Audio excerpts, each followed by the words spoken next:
All right, guys, I got just a couple things here for you. I watched another Oscar-nominated movie on Netflix. I don't know if you've already seen it or haven't seen it. All Quiet on the Western Front. It's an old title. It's that movie. It's probably the third or fourth time it's been remade. This time, I think it was a German production. But we all watched Saving Private Ryan, and this movie had about 3 or 4 battle scenes that were about as intense as that first scene in Saving Private Ryan. So that part I got to give it high praise. It was well done. The fight scenes were just unbelievable. The story was good. I could see why it was nominated for an Oscar. So if you're looking for something to watch that's intense, check it out. All Quiet on the Western Front. It's on Netflix right now. Is it the book All Quiet on the Western Front? Is it? Yeah, pretty much follows the book completely. Did you have to read that in school or something? Or did you just read actually, I enjoyed that book. It was a good read. Yeah. Also, one other thing I got, you guys listen to podcasts periodically other than our own.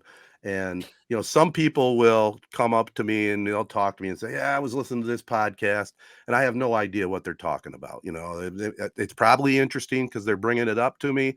But, I'm a pretty simple guy. I like my entertainment stuff.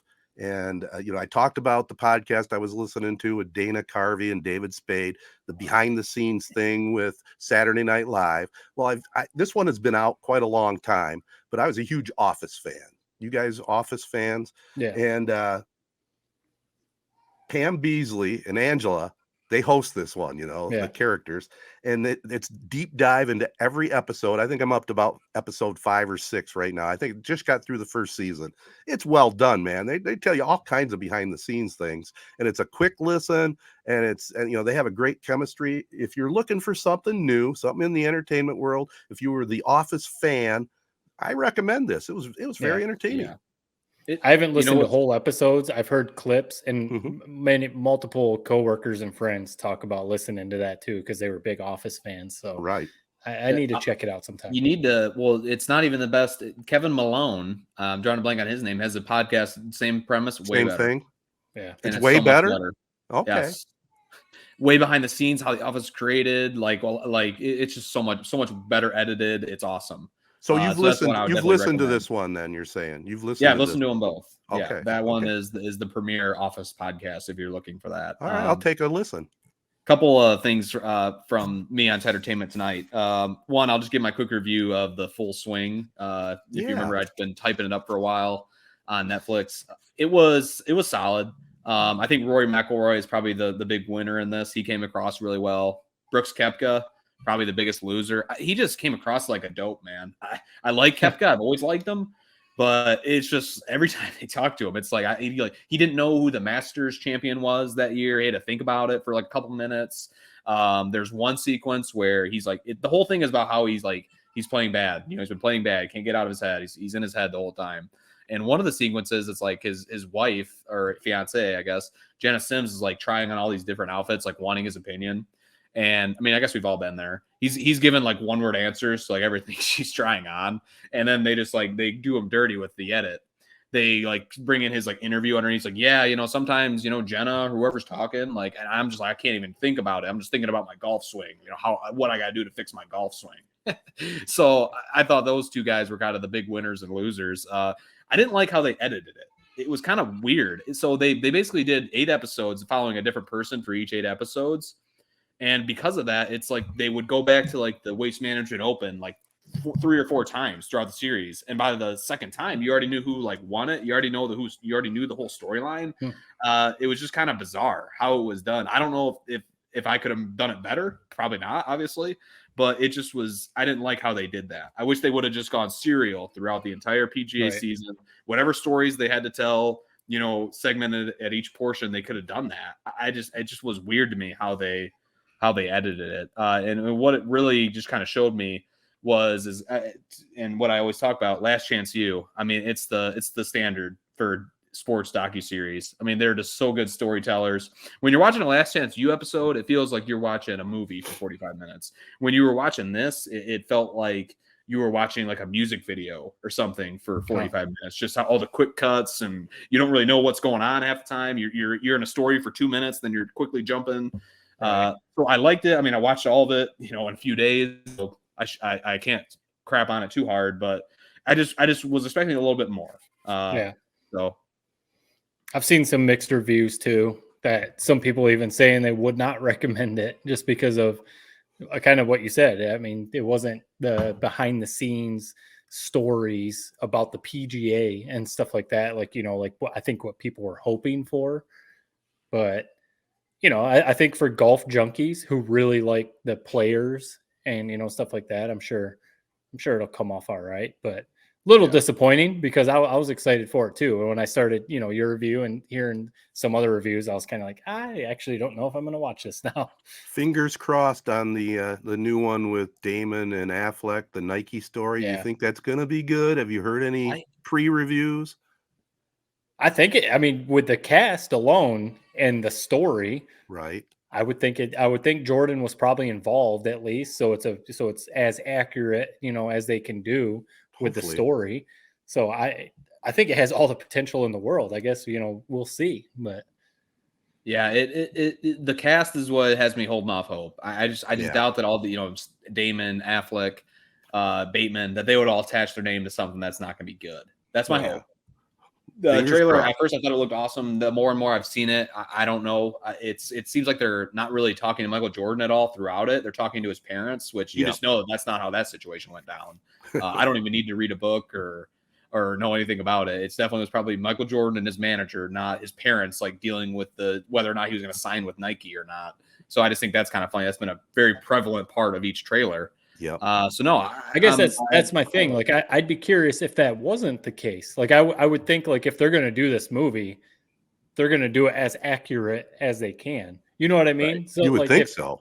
Like if they're going to make it like they had to deal with Jordan's parents the whole time for this, negotiation, I would think that would be how it went down.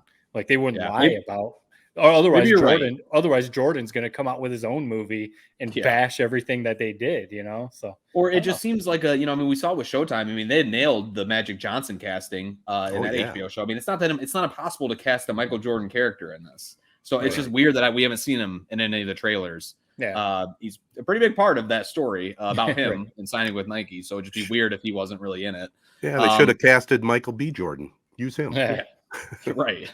I got one more final thing for Tedertainment Tonight. And this is dating back to last week. Ted, if you remember, you had the totally crazy comment that Garth Brooks should be the next halftime performer at the Super Bowl. Yeah. The more and more I think about that, it's still just jarring. I mean, who was he going to bring out as his like special guest? I mean, Conway Twitty sing "That's My Job." I can't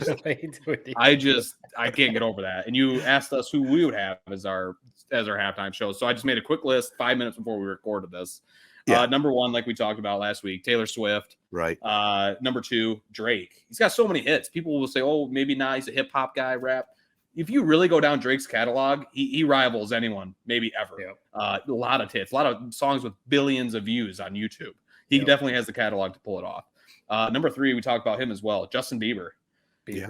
He's been popular for a long time now, like 13 years, I believe. He's kind of been in the spotlight. So he's had a few different phases of his career, and he's still stayed popular. And his music has continued to be good. Girls would love it. Some guys would love it. I would be somewhat of a fan of it. So let's have Bieber perform. And then Post Malone, he just performed, before pregame of this All-Star game. Ted, you love Post Malone. That was good. When you listened to him on a Sunday morning on Siri for like an hour to figure out what the kids were into way back when. He's great. Puts on a great show. So that's my four. I enjoyed the whatever song it was he sang there at the All-Star game. That's pretty good. Whatever it was.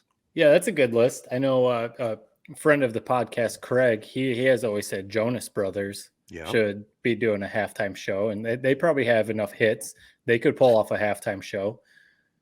I think it'd be cool. Some throwbacks. They had the hip hop throwbacks. With Eminem and Snoop Dogg and Dr. Dre last year.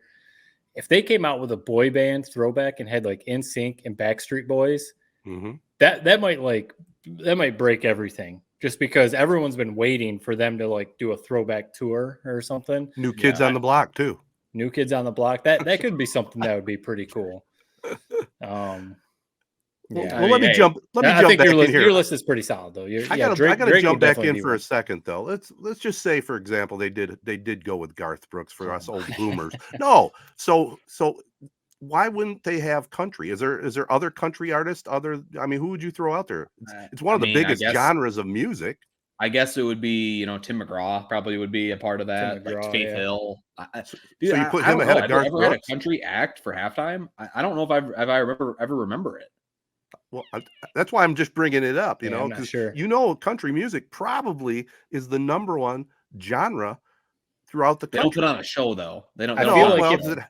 if they Yeah. went country, it would have Yeah. to be one of the newer country artists, like a Yeah. Luke Combs, like a Okay. Morgan Wallen, even someone people don't even count them as country, but someone like a Florida Georgia Line that like puts on a great show. Garth Brooks is a legend, of course, but all he's going to do is stand up there with his guitar and just strum it and sing. Like that's not really like a Super Bowl halftime show. I think Ted's you're stuck- shortchanging the guy, man. No, I you're stuck do. in what was it, Central Park, like 2002 or whatever, that big Yeah, concert. then these you're country still stuck music in those days, festivals man. down in Nashville, man, they put on a show. So I don't know. I'm speaking up for the country fans out there. No, I'm with you. I'm not disagreeing. I would just be curious how good of a show it would be. You know what I mean? Well, Because people you want keep to see saying like show. people want to That's see kind what, of a young person thing. I mean, you got to have all these dancers and stuff to entertain people, or can you play good music and put on a little bit of a show? I don't know. I think for the Super Bowl halftime show, I think it has to. It's become something. It's almost more entertainment. Okay, fair At enough. least to me. Because Country- even think about last year's show with all the hip hop artists, they could have just gone out there and stood up on stage and rapped, but they had all the different stages they went to. They had a car, they had all the dancers and all the different areas that they were going to. Country But, artist's version of a show is what Garth Brooks did in Detroit, throwing on a Barry Sanders jersey and calling it good. That's what their version of a show is, man. All right. I guess I'm just heading to the graveyard, What can I tell you?